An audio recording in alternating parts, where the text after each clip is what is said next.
Hey, what's up, guys? My name is Crash. Just a little update. The reason why I haven't been uploading is because over the winter I ended up picking up a lot more shifts. So I've been working a lot of night shifts. So I've been going completely schizo, which is fucking awesome. I love it. But aside from that, I ended up getting sick. It's the first time I actually had days off, so that was kind of cool. But let's get right into this video. So this video, I wanted to make it about the consoles pretty much and how they kind of like compare to each other. So my girlfriend ended up getting me a PlayStation 5, so I've been playing that a lot. And, had an Xbox for a long time. So I wanted to see how like they compare, like which one has like better this, better that, and see how they kind of rank against each other. So the first thing I want to go over is the games. So when I look at the games, I've seen that a lot of people say that PlayStation has a lot of really great titles, and from what I've played, there is some pretty good ones.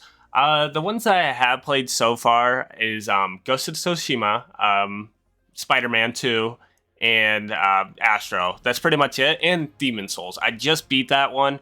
That one is interesting. I'm a huge Souls fan, so I really wanted to play that one out of anything because I just always enjoyed the genre. And I'm ready to play Bloodborne as well, but I just haven't gotten into it. But I'm going to be making a video later on about Demon Souls. But aside from that, I haven't played any other ones. But from what I've played, it's a decent library. And Xbox, on the other hand, they have a really good old library, but when it comes to like newer games, there hasn't really been that many that are like noteworthy. Like I really enjoyed Hi-Fi Rush. If anyone has played that, that game is incredible. And if you ever want a good experience, I would definitely go check that one out. And anything else, I would definitely check out maybe Gears Tactics. That one's pretty cool, but like if you compare it when it comes to exclusivities and stuff, there really isn't that big of a library on the Xbox end that is really like pulling you in, unless you like the older games. Like I enjoy Fable personally, so I go back and play those ones every so often, or like the old Gears games. I'm not a huge fan of the new ones, but like the ones in the Gears 1 through 3 are really fun, and if you haven't played them, they're definitely worth a check out.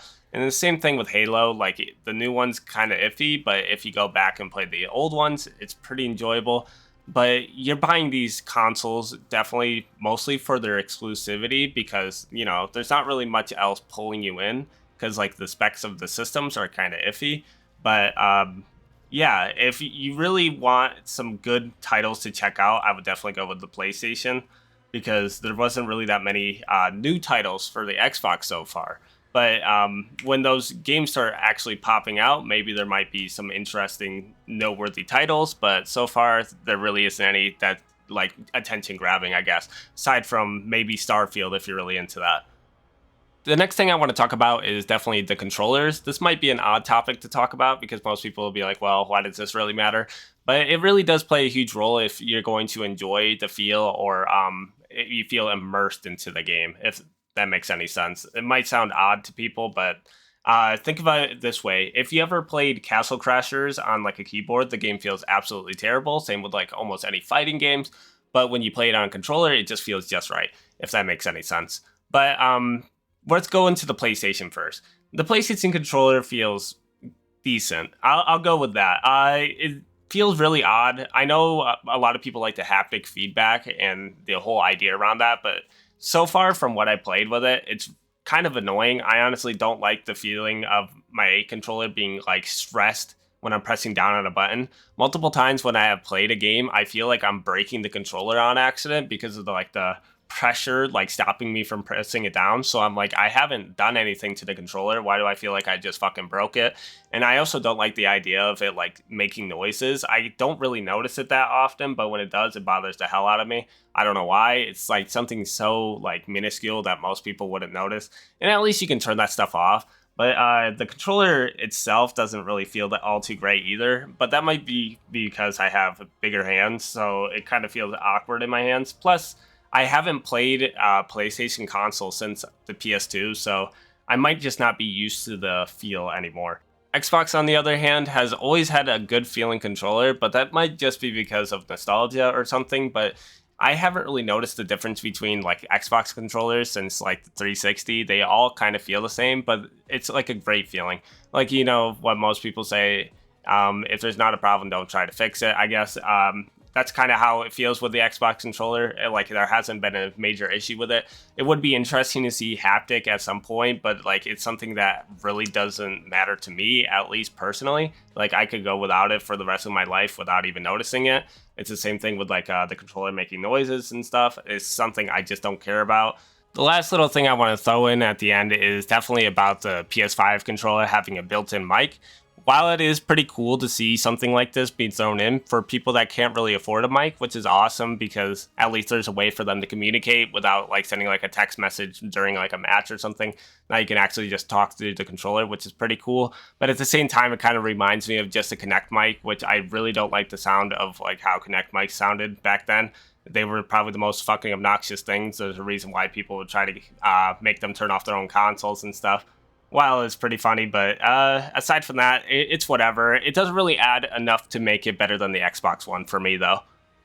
But while we're on the topic of accessories, the other accessories I would like to talk about aside from controllers is definitely the stuff that PlayStation has, because Xbox doesn't really have much aside from controllers. While the controllers look really cool, there really isn't many other things to actually be looking at. I think they have an Xbox headset, but it's kind of iffy from what I've looked at it. But PlayStation has like a plethora of different stuff that you can get for the system. Like they just came out with the PlayStation Portal. I personally would never pick that up because it's something I generally don't need. But it's cool to have. It's just something that isn't needed, but you can also have it for people that actually need it for like convenience and stuff.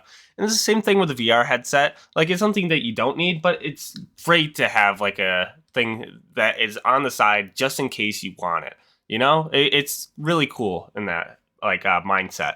But aside from that, they also have faceplates for your PlayStation, so you can rip off the side of the system and put on new ones, which is really cool and something that really isn't needed. So if you really want to like customize and stuff for your system, definitely go with the PlayStation in that like aspect. The next thing I wanted to talk about is definitely the subscriptions. Let's start with the Game Pass.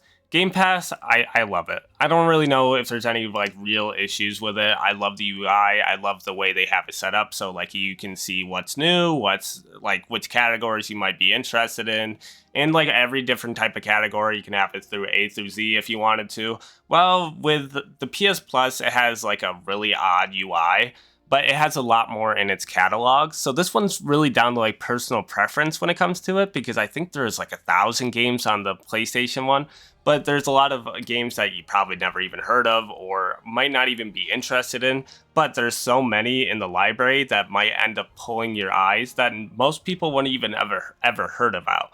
But while with Xbox, it has a lot more stuff that might be noteworthy, but there isn't that many hidden gems as much in there because most of the stuff that you see is stuff you already know. And you might already have like a predestined like thought about the game and like if you're interested or not. So there's not really that much of a discovery factor to it, which can kind of like throw you off because there might not be anything that might be like, wow, I just found this game. It's perfect. It's awesome. I've never heard of it before. I can share this to my friend.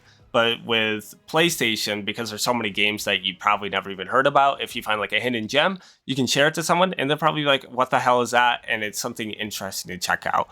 But if I had to go with my personal opinion, personally, I think Game Pass is a lot more enjoyable, but that's just because there's a lot more games in the library that I really enjoy. While with the PlayStation 1, I usually look around for a while trying to find stuff that isn't actually made by them to try to play, that I can't just play on Game Pass, which there really isn't that many. And the games that are on PlayStation, the best part about it is definitely the exclusivity ones. There's a lot of good exclusives, while Xbox, on the other hand, only has, their old franchises on there, which really sucks because it shows that there really isn't that much of a big catalog of interesting Xbox games to go play. So like if you're trying to like cut it down to just exclusivities for the subscriptions, I would go with the PlayStation one. But if you're just going for like an overall catalog for like a whole bunch of different types of games, I would go with the Xbox. By the end of this video, you pretty much find out that everything really comes down to preference and like what you're interested in. While Microsoft may have the better subscriptions or controllers and stuff, PlayStation, on the other hand, has the better exclusives and accessories that you can find, like VR headsets and stuff like that. So it really is just down to like what you think is more desirable in the long run. Personally, at the end of this, like if I had to put my personal thoughts on it and like which one I would personally choose, I would always pick Xbox, but that's just because I grew up with it, so I have a whole bunch of other shit for it. So I have such a huge catalog, and plus the subscriptions and stuff add a whole bunch of more to my catalog. I think I have like 800 games on there just because of it. And then with PlayStation, I'm pretty new to it, so it might change over time. I honestly don't know. I just am pretty new to it, but at this point in time, I personally still would pick Xbox over PlayStation, even if PlayStation has the better exclusivity library. But that's going to wrap up the video. If you guys enjoyed the content, make sure to leave a like and a sub. And if you guys have any suggestions for anything else to check out, make sure to leave them in the comments down below. And I'd love to go check it out. Make sure if you guys want to have discourse in the comments, just try to not argue as much. Like if you want to talk shit on me, that's perfectly fine. Just don't go too far with each other. But aside from that, I'll see you guys next time. See ya.